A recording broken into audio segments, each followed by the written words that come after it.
Now, just in case you think that is too difficult to do day in and day out, and I'm not saying that it's easy, it can be easy to get vertigo. It takes training to be a pilot, to see. You need to take time to assess and have some situational awareness about you. You need to understand the gauges that are in front of you as a pilot. You may not be able to see the horizon. It may be a cloudy day. So you need to understand what your instruments are telling you. And if you don't trust them, then you don't trust them. You need to learn to trust them. And preferably you learn by flying or trading in simulation before you're trading your hard-earned money. We have a strategy. And let me turn this on for you.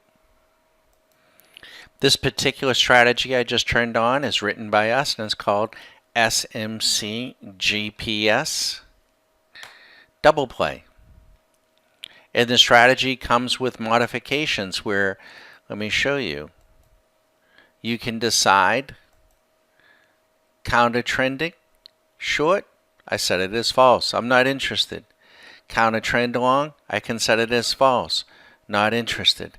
Safety stop, if I need a little help, I'm concerned with losing some money, I might be prepared to trade more, then fine, I can leave that on. Look what happens here.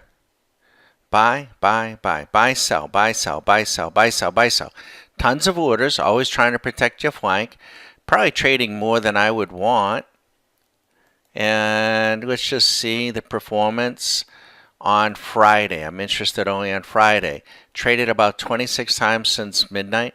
Made about $815 some odd dollars. Trading all that time. If I didn't need it, and I said, I can go with the trend. I don't need that safety stop. I could also set that as false. And watch what happens.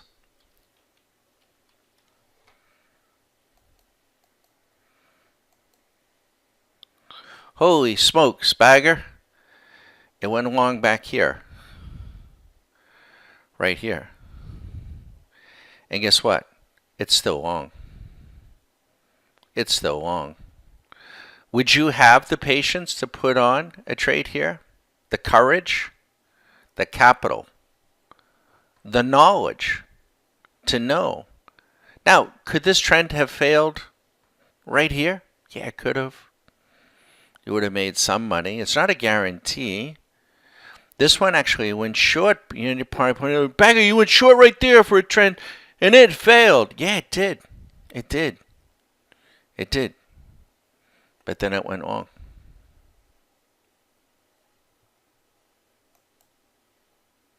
So you see, folks, there is a little not market knowledge that you need, but just some basics. And then you have to sit back and think it through yourself. Yes, Bagger is right or wrong. The market does go up and the market does go down. Go sideways sometimes. Yeah, it does. And it can do that for extended periods of time. What kind of a trader do I want to be?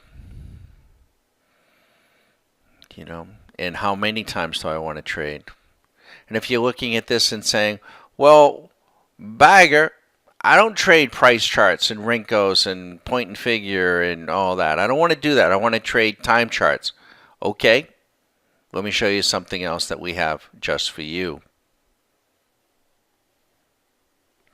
Okay, this is part 3 of a little series we're calling Is Your Trading Lost in the Woods? We hope it isn't. We hope it isn't, but occasionally and from time to time it might. And so that's where we kind of stop and we share with new people what we're about and how we try to help you through these woods.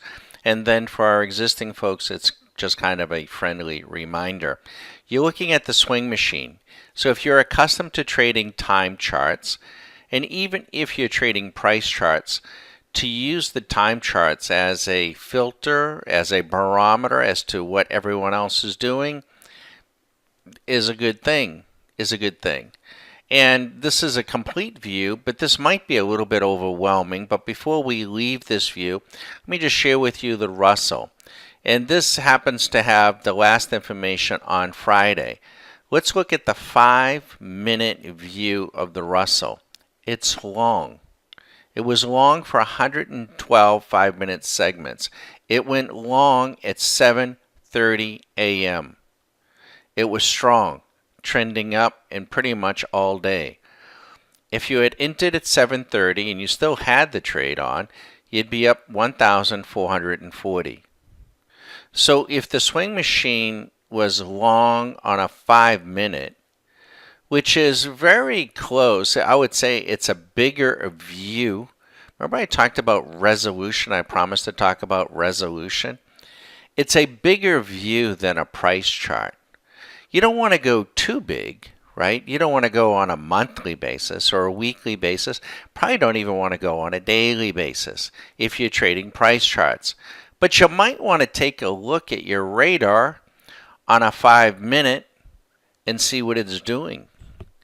And if it's pressuring down or it's trending down, then maybe you do want to be shorting. But if it's moving up and trending up, maybe you want to go with the trend if that's the style of trading you want to do. If this is too much, and people coming through YouTube don't know this, but our members do, many of our members have this very tool on their laptop. And you don't have to look at all these other markets. You can set this up for the one market that you trade. For instance, let's see here. I just want to insert this. I want to separate this here a little. I'm going to insert a couple of blank label rows here. Okay, let's just say that you want to trade a Renko chart on the Russell. Well, then maybe you just want to watch the 5-minute. And if the 5-minute is trending up, maybe you only want to take the buys on the Renko. Use it as a filter. But then you might say, well, Don, I don't trade necessarily the Renkos. I want to trade 15-minute. Okay. Maybe you want to look at your 15-minute chart, but look at the radar that you have on your screen for the Russell at the 60-minute. The 60-minute is long and went long on May 2nd at 11 p.m. Never dipped, strong, trending up, trending up. Why would you want to short the 15-minute, especially if it never showed up on the radar? Why do that? You know, we're not that far away. When we're talking about resolution, it's kind of like having binoculars at a football game, right? The binoculars have basically two styles of resolution. They have near focus, and then they have a distant focus. We see, 2-dimension, 3-dimension, but they have two focus. So if you're trading on a 15-minute, you want to make your decision off the 15-minute, maybe you want to take a look at the swing. What is the swing machine doing? It's measuring trend for us on the 60 and see what it's doing and maybe favor that direction. If it's dipping, you know what that means. If it's short, you know what that means, right? And then if you're trading Renkos, maybe the 5-minute. You could set these up. You could set up a workspace for your 5, just that much, so you're not overwhelmed of the 5 markets you want to trade, and establish your pre-shot routine. What's the 60 doing? 15. What's the Renko doing, but what's the 5 doing? You see, folks, for new people that are coming by, members to Stock Market Caddy, there is base members, and then we have level 2 members, and level 2 members have all of the tools that you have just seen and then some sitting on their computer. And we're constantly coming out with more and more. To do what? To help you identify trends and to help you identify counter trends. All you have to do is, decide what kind of trader you want to be. Set up the tools so that they make sense to you. Only put things on the chart that make sense to you, that you understand how they work, and that they complement each other. If you put too much on a chart, the mind can only take in about 2 or 3 things. And if you put things that you are not familiar with and they conflict with each other, it's only going to make you more confused. And you won't be able to see the forest for the trees. You won't be able to see the trend, whether it be up or down. And that's not good. Okay? And understand what type of trader you are. Someone else may be a different style. You don't want to fight that. Okay? And my style of trading is my style of trading. Susan's style of trading is her style of trading. And we live with the results of that. But as long as you understand. Okay? So that's how we do it here at StockMarketCaddy.com in a nutshell. 3-part video as a reminder to our members and advanced members and newest members, and then also for YouTube folks that are coming through. These systems, the swing machine that you're looking at, they're monitoring much, much more than just 3. All you have to do, all you have to do is, if you want to be, a Renko trader, but if you didn't, you just say, hey, I just want to be a 15-minute. I want to decide on a 15-minute chart. So you could be looking at your 15-minute chart. And if you think it's generating a short, maybe you might want to see what the 60-minute is doing. If the 60-minute is long, strong, and you're about to short the 15-minute, what style of trade are you putting on? You're putting on a counter trend. Do you know where your exit is? Do you understand what you're doing? Okay. By the way, what is the 15-minute doing here? Is it even dipping? Is it shorting? So you might learn. So you might want to just set up, a workspace. Doesn't have to be as busy as this with everything there. We're able to pull out what we need. We want to show everybody, but it could be just, you make it as simple as it needs to be, market by market by market, so that you have 4 or 5. Again, if you're going to trade price charts, Renkos, I would probably think the 60-minute, even the 15-minute, is probably too far removed. When you're trading Renkos, you are down on the field. You are playing the market real time. I mean, you are right there. You are at the tip of the spear. So you might want to see what the trends are doing at a 5-minute level, which is someplace, right around the bench on a football field. We don't want to be on a daily chart, way up in the grandstands, looking down on the field, because there'd be too much going on. There's be too much room, for the to really get the resolution on the trade that you need. Okay. So if no one talks about it, we do fairly frequently. You got to get the right resolution.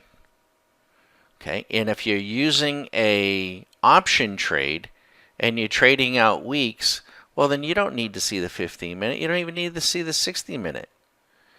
You're looking at maybe a 4-hour, the smallest 4-hour, maybe looking at the daily and the weekly.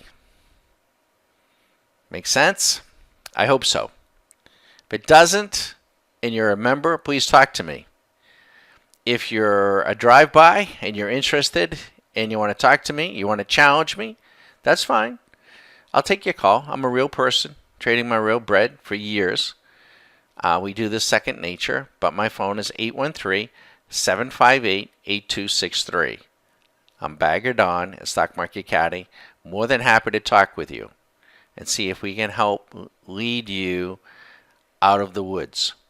And occasionally, even here, sometimes we get a little case of vertigo, get a little tripped up, and we're reminded once again, the market can do anything at any given moment, at any given day. There is no Bible code. The question is, what you have to decide where and at what level you're trading and how you're trading, and understanding the risk associated. The bigger the smaller the time frame should be, smaller the risk. The larger time frame is going to have a greater risk. But you have to have, maybe more patience with a 3 to 4 week trade or a 3 to 4 week investment. I'd call that almost an investment. Certainly a 1 to 2 year commitment. You can't then start watching your investment on a 15-minute chart. That would be nuts. I'm Bagadon, Stock Market Caddy. Feel free to give us a call. Better yet, feel free to join. Our initial membership is month to month, $99. And think about how much you've just learned now. Thank you.